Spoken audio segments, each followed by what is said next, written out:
We want to bring something that enhances the freedom of the game, not something that binds you into narrative components that maybe you're not all that interested in. Creating a linear open world experience is just something that wouldn't be conducive to a Just Cause game.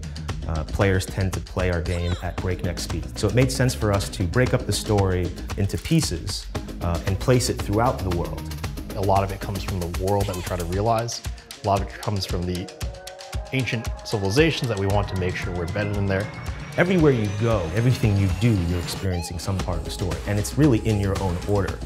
We put a lot of attention in crafting a narrative and delivering it in a way that we believe can really work and can finally entice also those players that are looking for a little bit more of depth into your character progression, into the reason for doing what you do.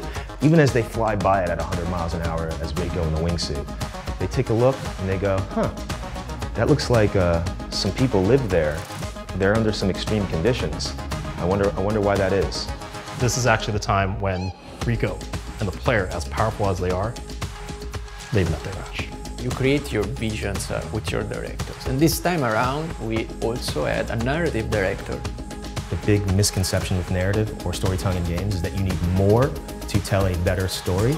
And it's just like cinema. You can tell a great story in 90 minutes. We want to tell a good, honest action story.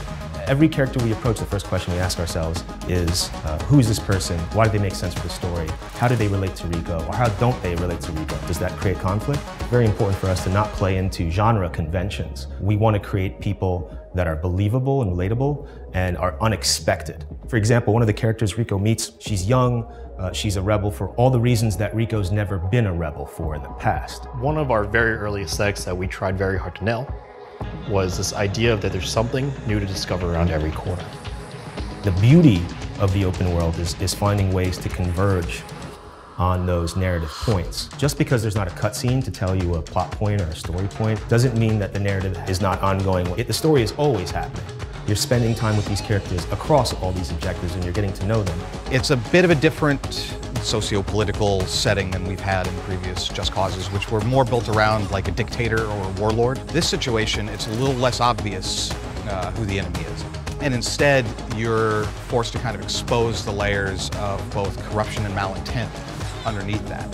Have I engaged in these conflicts because I'm drawn to danger, drawn to the chaos? It's the sort of perfect blend of nonlinear narrative storytelling in a massive open world game.